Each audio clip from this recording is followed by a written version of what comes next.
warahmatullahi wabarakatuh.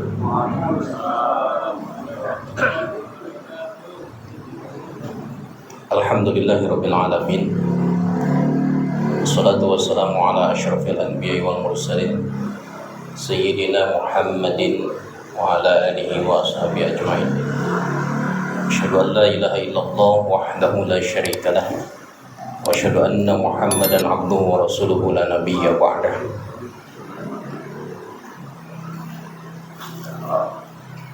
Hadratil kiram yang saya hormati Ketua DKM beserta jajarannya, yang saya hormati Dewan Syuro Masjid As-Salam, yang saya hormati para asatidz, para sesepuh,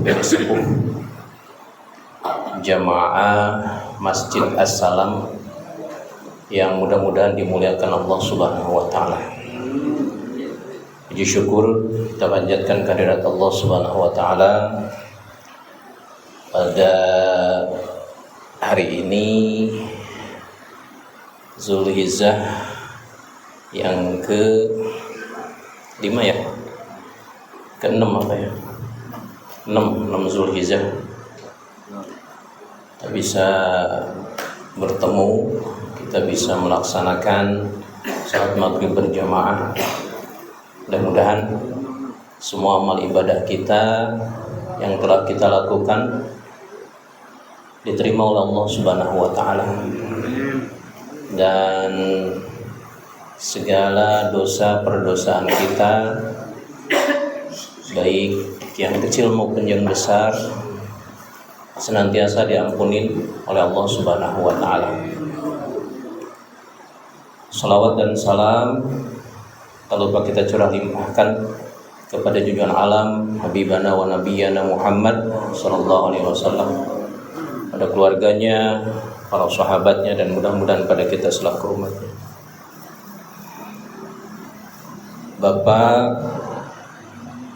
Bapak-bapak jamaah Masjid As-Salam yang berbahagia, tentunya sebelum melaksanakan ta'lim kita sama-sama membacakan suratul Fatihah. Mudah-mudahan pertemuan kita pada ba'da maghrib hari ini mendapat berkah dan ridho dari Allah Subhanahu wa taala, serta mudah-mudahan ilmu yang didapat walaupun hanya sedikit akan bermanfaat dan bisa dilaksanakan untuk melengkapi ibadah-ibadah yang telah kita lakukan atau yang akan kita lakukan. Lahadziniyah wa likulli niyatin shalihah ila hadratin nabiyil mustafa. Al-Fatihah. A'udzubillahi minasyaitonir rajim. Bismillahirrahmanirrahim. Alhamdulillahirabbil alamin arrahmanir rahim maliki yaumiddin. Iyyaka na'budu wa iyyaka nasta'in ihdinas siratal mustaqim. Shiratal ladzina an'amta 'alaihim ghairil maghdubi 'alaihim waladdallin.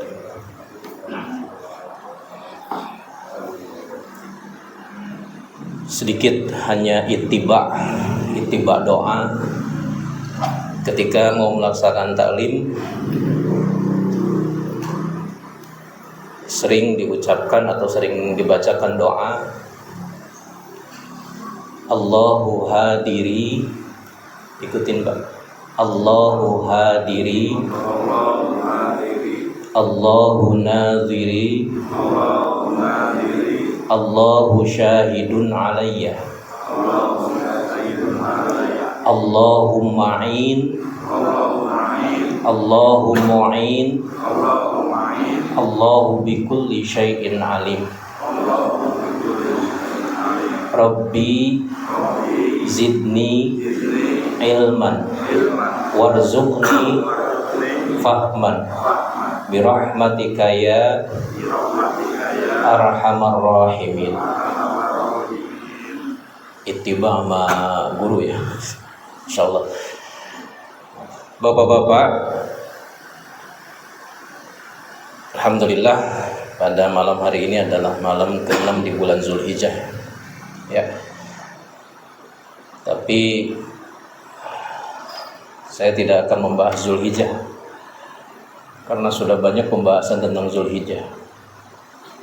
Ya, kita tinggal melaksanakan.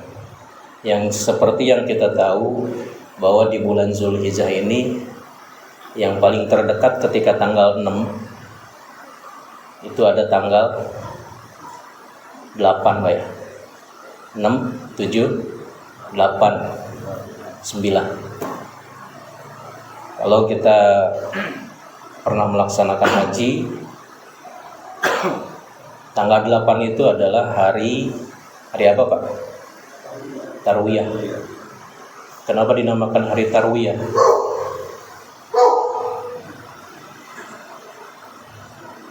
Jadi dahulu Rasulullah sebelum pergi ke Arafah, beliau pergi dulu ke Mina. Ke Mina di tanggal 8. Makanya disebut Tarwiyah. Di tanggal 8 pergi ke Mina, baru tanggal 9 Rasulullah pergi ke Arafah. Jadi ada 2 hari, yaitu hari Tarwiyah dan hari Arafah, tanggal 8, tanggal 9. Tapi rata-rata jamaah haji Indonesia hanya sedikit yang melaksanakan Tarwiyah. Jadi kebanyakannya langsung ke Arafah. Dikhawatirkan kenapa tidak melaksanakan Tarwiyah? Dikhawatirkan ketika melaksanakan Tarwiyah ke Arafahnya terlambat. Ya, makanya yang paling terkenal adalah Arafah. Hari Arafah mudah-mudahan bapak-bapak bisa mengalami wukuf di Arafah, mengalami mabit di Mina, mabit di Muzdalifah, dan mengalami melontar jumroh, dan mengalami insyaallah, amin ya Allah ya Rabbal alamin. Bapak-bapak yang saya muliakan, sebenarnya saya hanya akan menyambung kemarin yang disampaikan oleh Pak Kiai Zainul Mustafa ya. Beliau kalau nggak salah membahas tentang toharoh ya. Toharoh itu bersuci. Kemarin sudah dibahas tentang bersuci, masalah bersuci batin kalau nggak salah ya. Saya juga sedikit memperhatikan bersuci batin. Selain bersuci batin, taharah itu juga ada bersuci secara zahir. Ya, udah tahu kan Pak ya? Udah tahu. Yang pastinya ini ilmu dasar Pak. Ilmu dasar, tapi terkadang banyak orang-orang yang lupa atau yang mencuekkan, tidak memperdulikan ilmu ini. Walaupun ilmu taharah ini ilmu dasar. Di taharah itu yang unsur yang paling pertama untuk taharah adalah apa Pak? Air ya, air dulu, air. Kenapa air? Karena salah satu alat untuk taharah adalah air. Ada berapa macam air, Pak? Ada berapa macam air? Air laut, itu mah jenisnya ya. Kalau macam-macam, yang pertama ada air mutlak. Air mutlak itu tohirun wa mutahharun. Jadi air mutlak itu suci dan mensucikan. Itu air mutlak. Nah, yang disebut air mutlak apa aja? 1, air sumur, air hujan, air laut, air sungai, air lebih dari 2 kulah, Pak. Tahu lebih dari 2 kulah? 2 kulah itu 1 kulah itu ini. 1, 2 ya. Tapi ke bawah juga harus 1, 2. Jadi harus lebih dari itu. 2 hasta ya. 2 hasta, 2 kulah. Terkadang kita yang di perumahan cenderung kepada jarang yang punya 2 kulah, Pak. Kalau di perkampungan sering punya 2 kulah, itu sering. Kita paling pakai ember, ya, pakai ember. Ketika kita pakai ember, setelah kita mandi, kita pergunakan air itu untuk mandi besar. Kira-kira sah nggak mandi besarnya? Kita pakai pertama pakai mandi biasa, terus kecipratan air itu dengan mandi kita, atau kecipratan sabun atau apa. Nah, terus kita pakai buat mandi besar. Kira-kira sah nggak? Kenapa nggak sah? Nggak suci lagi ya? Nggak suci lagi, karena sudah tercipratin oleh sabun atau air yang bekas kita pakai. Makanya di situ air yang tadinya mutlak, air yang tadinya suci mensucikan, berubah jadi air mustamal. Jadi air bekas pakai. Air mustamal itu tohirun, jadi mensuci tapi tidak mensucikan. Itu yang kedua. Jadi yang pertama itu air mutlak, yang kedua air mustamal.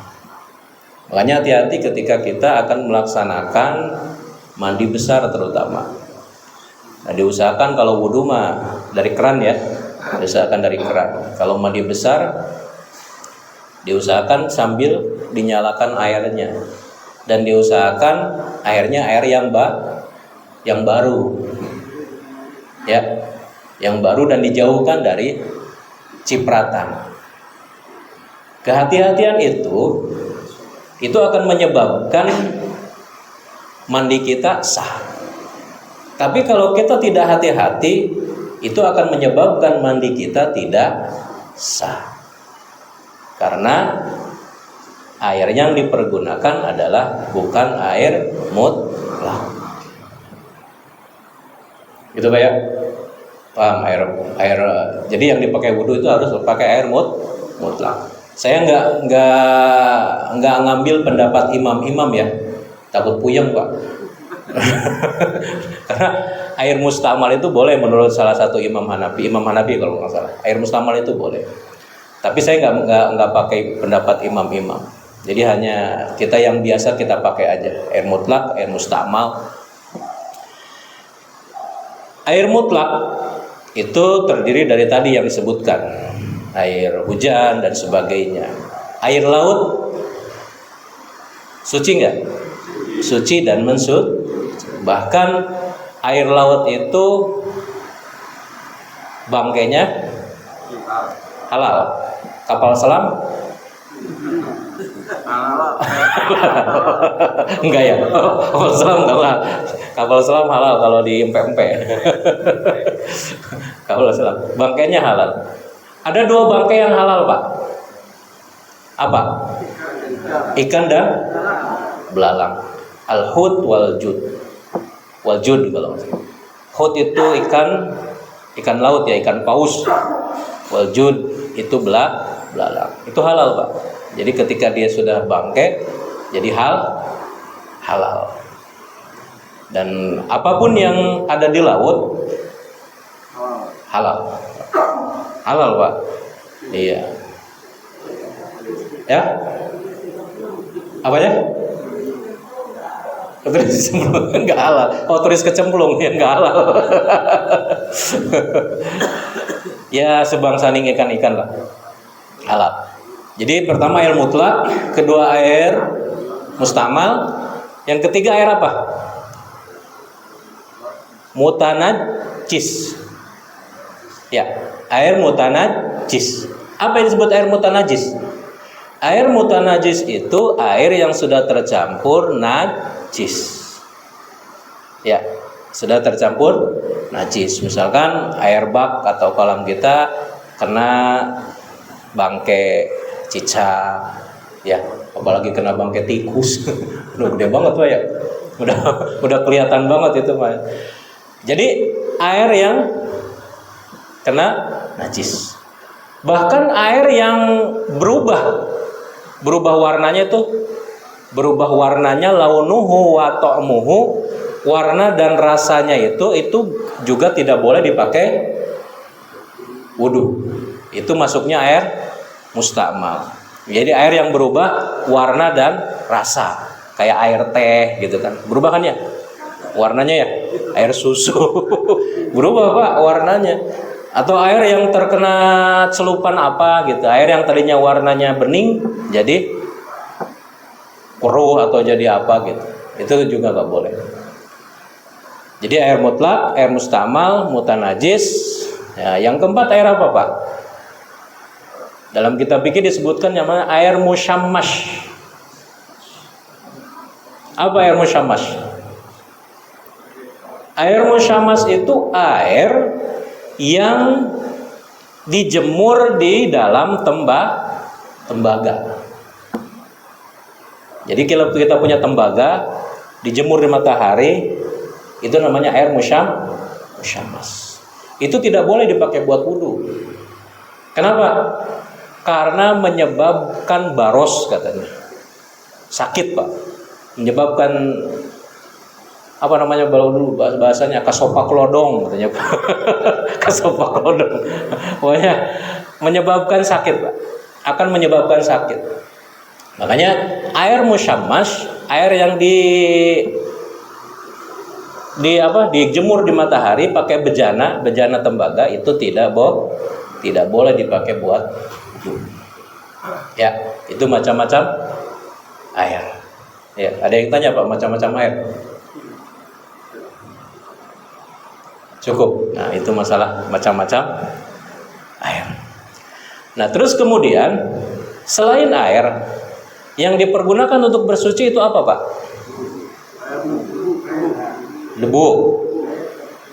Debu kalau digunakan untuk tayamum. Nah itu mah lain lagi ceritanya nanti ya, tayamum. Terus tanah, ya tanah. Terus apa lagi? Batu, daun, boleh daun. Nah tisu boleh nggak Pak? Kalau di hotel ada yang nggak nyediain air Pak buat itu. Pakai tisu selesai nggak Pak? Selesai nggak? Nggak ada air? Ya? Ya dikiaskan aja ke batu. Ya, kalau batu kan di batu itu kalau kita namanya istinja. Istinja itu ketika kita bersuci pakai batu, Pak. Batu itu ada 3 atau batu itu 3 sudut ya, atau 3 biji lah. Ya begitu caranya, Pak. Kita tapi jangan batu yang tajam. Jangan batu yang tajam lecet, Pak. Batu yang kira-kira yang nggak ada ininya lah, maksudnya nggak tajam gitu. Nah itu dilakukan kalau memang tidak ada air. Nah kalau kebetulan kita ketemu di hotel begitu tidak ada air sama sekali, pakai itu dulu tisu nggak apa-apa. Nanti kalau ragu dibilas lagi ketika menemukan air. Gitu ya. Istinja. Jadi membersihkan pakai. Nah, terus kemudian yang namanya toharoh yang pertama adalah wudu, Pak. Wudu gunanya untuk menghilangkan hadas kecil ya, hadas kecil. Ketika wudu, rukun wudu ada berapa, Pak?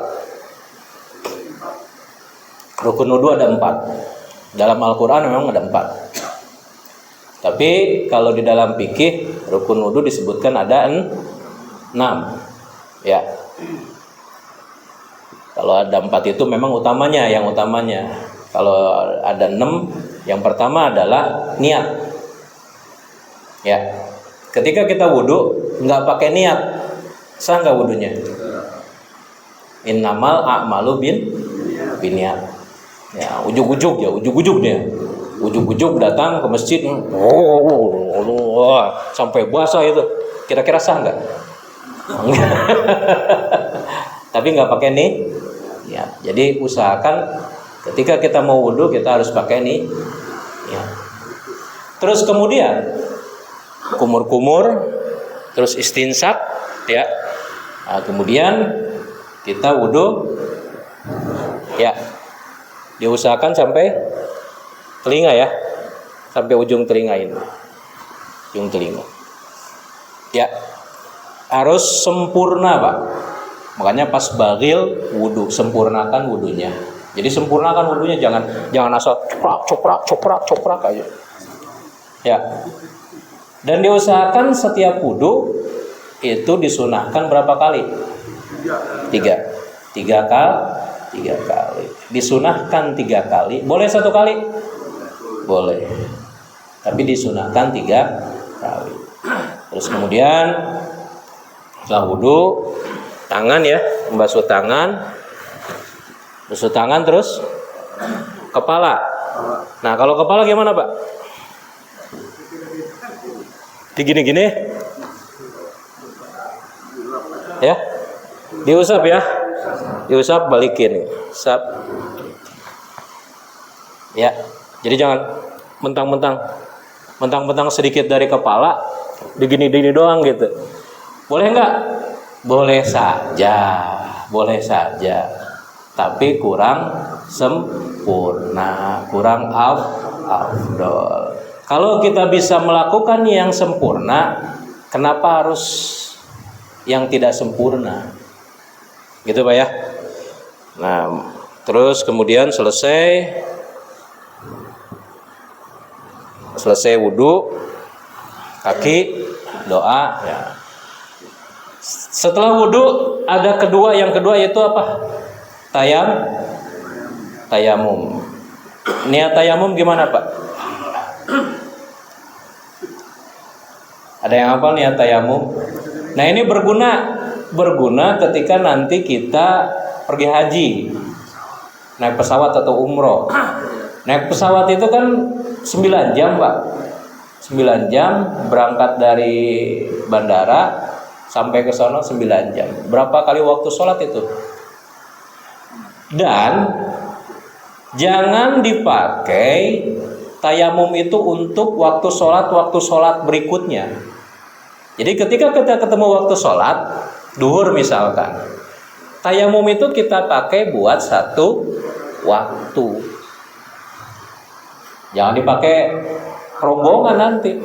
Mentang-mentang belum batal, asar nanti dipakai lagi, maghrib dipakai lagi. Jadi tayamum itu ketika mau sholat, tayamum. Gitu ya. Nah, niatnya nawaitut, ikutin Pak. Nawaitut tayamuma listibahatis sholati lillahi ta'ala. Jadi niat saya tayamum ya, untuk melaksanakan sholat lillah atau fardhu lillahi ta'ala. Yang pertama di gimana? Tepuk dulu ke tanah. Tepuk. Nah setelah tepuk, atau digini, atau dikepruk-kepruk ya, kepruk, baru, atau ini dulu ya. Ini jadi lupa kan.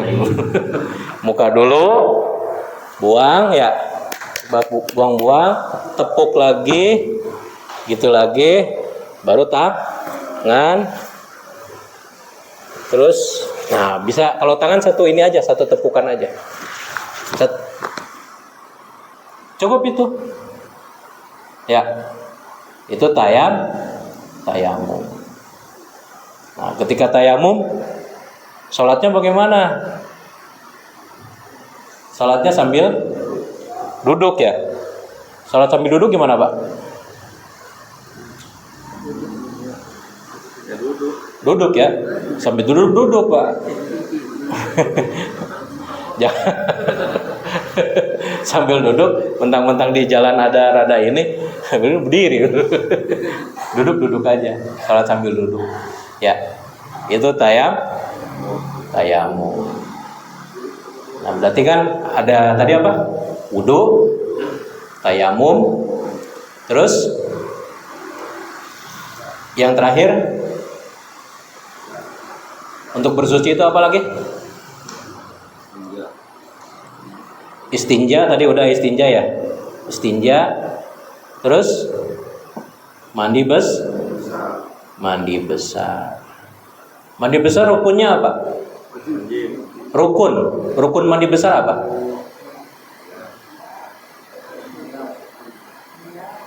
Rukun mandi besar apa? Udah. Rukun mandi besar itu cuma 2, Pak. 1 niat, 3 lah tambahan. 1 niat, kedua meratakan air ke seluruh badan. 3 tartib gitu ya, biasa ditambahin tartib. Meratakan air ke seluruh anggota badan. Makanya ketika mandi besar, yang dipakai itu air dulu, jangan sampo dulu. Kesalahan di kita, maaf mungkin ini kesalahan di kita ketika mandi besar baru geser udah sampo, padahal jangan sampo dulu, ratakan dulu air sambil niat, ratakan air semua, udah rata baru sampo, baru sabun. Jadi jangan sampo dulu diutamain. Pak, katanya Pak nggak pakai sampo mah nggak sah, katanya mandi. Kata siapa? Emang salah satu rukun mandi besar pakai sampo? Tidak. Jadi salah satu rukun mandi besar itu adalah meratakan air ke seluruh anggota badan. Tidak boleh ada yang terhalang, bekas cat atau apa, misal maaf, bekas tato dan sebagainya. Ya, jadi harus dibersihkan, harus diratakan. Itu mandi besar. Banyak kesalahan, terutama ya maaf ya ibu-ibu, banyak kesalahan. Sampo dulu ya dibanyakin. Kalau nggak ada sampo nggak jadi mandinya.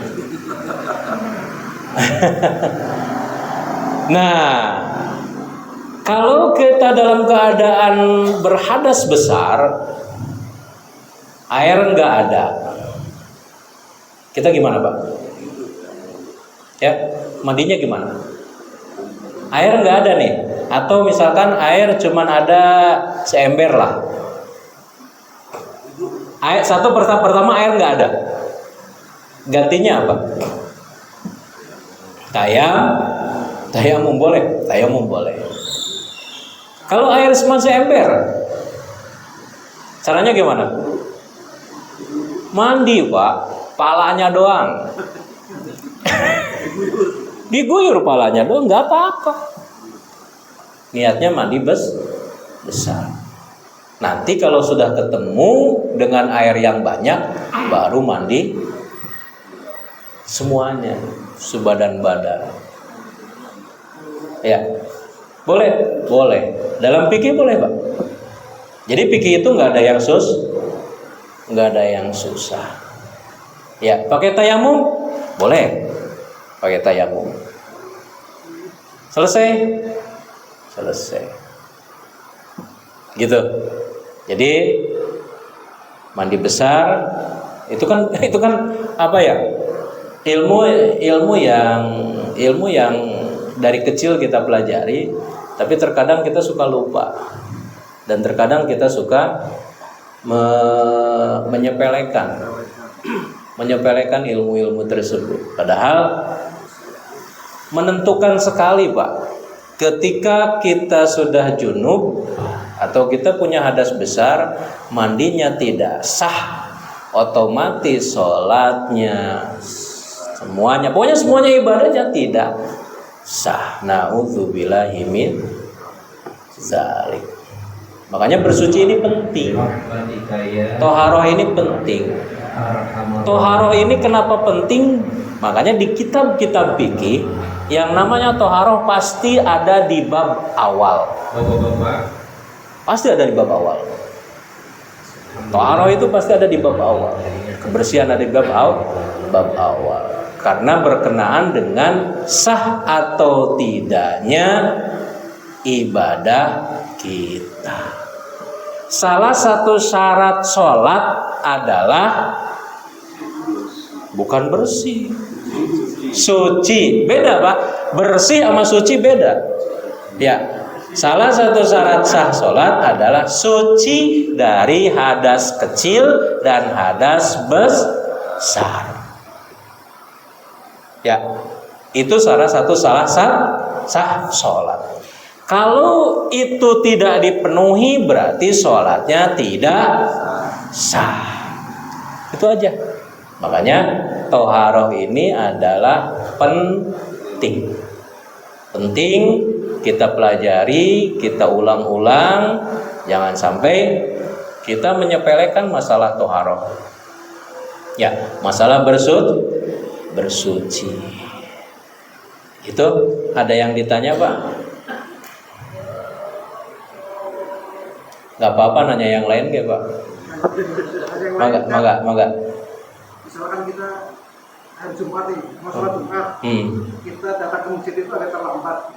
Muazzin itu lagi azan yang kedua, khotib lagi duduk di mimbar. Kita nyampe masjid itu posisinya lebih baik kan? Atau langsung sholat sunnah apa lebih baik duduk? Muazzin azan lagi azan, terus kita nyampe masjid lagi azan nih, khotib lagi duduk di mimbar. Iya. Yang bagus. Tunggu selesai. Ya. Apa kita langsung sholat sunnah atau duduk? Iya. Tunggu selesai khotib. Tunggu selesai muadzin azan, khotib berdiri di mimbar, kita baru sholat sunnah. Sholat sunnah Pak? Sholat sunnah. Tahiyatul masjid. Iya. Qobliyah. Nah itu ada berbeda pendapat. Ada yang berpendapat sholat sunat tahiyatul masjid, ada yang berpendapat sholat sunat qobliyah. Ya. Tapi memang mazhab Syafi'i menyebutkan sholat qobliyah dengan hadis yang sama. Hadisnya ketika ada salah satu sahabat datang ke masjid dalam kondisi tadi Pak, kondisi khutbah, kondisi khotib. Rasul negor dari atas mimbar, sholatlah 2 rakaat katanya. Sholatlah 2 rakaat. Sahabat itu sholat 2 rakaat dalam kondisi Rasul lagi khotib di atas mimbar. Ya, gitu Pak. Kalau kita dengerin khotib kan kita hukumnya wajib ya? Betul. Ada yang bilang lebih baik kita duduk aja masih, jadi dengerin khotib gitu. Jadi kalau kita langsung sholat kan otomatis kita ada maksudnya khotib lagi khotbah, kita posisinya lagi sholat. Mau langsung duduk silahkan. Mau sholat emang ada dasarnya. Dasarnya tadi hadis tadi Pak. Dasarnya hadis tadi. Adapun khotib itu wajib ataupun tidak. Jadi Jumat itu kan 2 rakaat ya. 2 rakaatnya ada di khotib ya. Kenapa 2 rakaat? Karena 2 rakaatnya ada di khotib berdasarkan hadis Nabi ya. Berdasarkan hadis Nabi. Jadi rakaataini minaz zuhri. Ya. Ya itu boleh, silahkan tadi Bapak bilang begitu. Dan kalau itu berpendapat kekeh seperti itu, berarti kan tidak boleh dong kita terlambat. Benar Pak?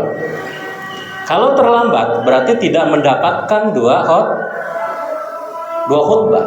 Kalau tidak mendapatkan 2 khutbah, sah nggak sholatnya? Sholat Jumatnya? Nggak sah kan? Kalau pendapatnya seperti itu. Jadi gini Pak, kalau kita ngambil pendapat harus keseluruhan, jangan setengah-setengah, jangan separoh-separoh. Kalau kita pendapat dan berkeyakinan, jangan separoh Pak, separoh-separoh. Jadi harus keseluruhan. Ya, harus keseluruhan. Ketika kita melaksanakan sholat apa tadi? Sholat Jumat, terus kita langsung duduk karena menganggapnya tidak sah. Jadi kita bisa mendengarkan azan dan bisa mendengarkan khutbah. Ya, boleh Pak, boleh lah. Boleh milih yang itu, boleh milih yang tadi sholat dulu. Dan yang sholat pun itu tidak membatalkan tidak membatalkan khutbah dan tidak membatalkan Jumatnya. Kenapa? Karena tadi ada dasarnya, ada dalilnya. Ya. Jadi ya kita juga Berarti langsung sholat aja ya? Iya, sholat sunat aja. Sholat sunat Kita mau muazzin selesai azan. Ya, mau nunggu muazin boleh, mau enggak juga boleh, nggak apa-apa. Tapi yang biasanya yang dilakukan adalah menunggu muazin selesai. Karena nggak elok kalau kita sholat sambil muazin azan. Ya, kalau sholatnya belum mulai, kecuali kalau sholatnya sudah mulai. Pas kita sholat, muazin azan. Ya, itu berarti sholatnya kita udah mulai, muazin azan. Tapi ketika muazin azan kita sholat, ya itu kurang enak Pak ini. Gitu ya Pak. Jadi nggak apa-apa nunggu muazin selesai, khotib berdiri di atas mimbar, selesaikan aja. Sholat aja nggak apa-apa, sholat 2 rakaat. Sholat 2 rakaat. Gitu Pak. Ada yang tanya lagi? Enggak. Yang terkait dengan toharoh tadi pada saat kita melaksanakan sholat, cuma pada saat sholat kita nggak tahu gitu saja. Nah kebetulan di anggota badan kita terlepas itu mungkin di kaki atau di sarung itu ada najis gitu. Ada najis, sedangkan kita nggak mengetahui. Nah kita langsung sholat. Nah setelah sholat, mungkin sampai itu baru ketahuan bahwa itu ada najis. Nah itu status sholat kita itu gimana? Apa memang Islam itu kita sah tidaknya atau memang seperti apa itu? Mungkin kalau mengetahuinya masih waktu sholat, lebih baik i'adah Pak. Belum. Jadi pada tahun setelah selesai sholat. Iya setelah sholat, tapi masih dalam waktu sholat. Sudah selesai. Pada saat itu nggak tahu. Ketahuinya pas mungkin di rumah apa.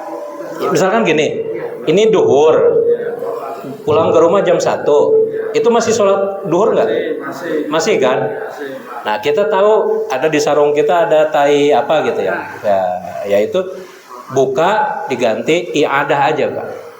Sholat lagi, mengulang lagi, itu lebih baik. Lebih baik Pak, mengulang lagi lebih baik. Nah kalau kita tahunya memang tidak tahu sama sekali, ya itu mah nama juga tidak tahu. Kalau tidak tahu mah dimaafkan. Tapi kalau kita sampai tahu, sholat lagi. Ya kalau sampai tahu dan memang menyadari. Makanya kebersihan sholat itu kan mulai dari pakaian kita, terus terkadang bekas yang jarang kita cuekin tuh biasanya bekas ini Pak, bekas kencing Pak, bekas kencing itu yang rawan banget.